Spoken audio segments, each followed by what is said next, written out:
Oui, Monsieur le Président, mes chers collègues, permettez-moi d'intervenir sur cette délibération et non sur la 25 pour laquelle j'avais demandé un temps de parole de 2 minutes et qui traite également du plan régional de prévention et de gestion des déchets dans le cadre du SRADET.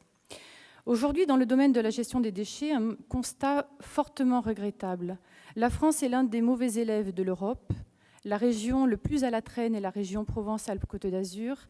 La palme du département, dont le bilan est calamiteux, pour ne pas dire honteux, revient au département de Vaucluse, qui ne traite pas plus de 13% des déchets, de l'aveu même du préfet.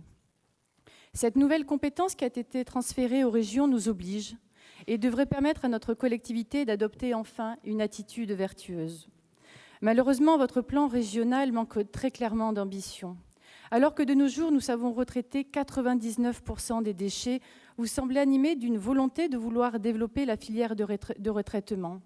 Trier, recycler et valoriser nos déchets au plus près de leur lieu d'émission serait en effet plus logique, plus économique et plus écologique, plutôt que de les acheminer par la route sur des lieux d'incinération ou de stockage à l'autre bout de la région, comme c'est le cas aujourd'hui. Et je ne parle même pas des déchets médicaux, les fameux DASRI, qui se promènent sur la route de l'aveu même des maires de votre sensibilité politique.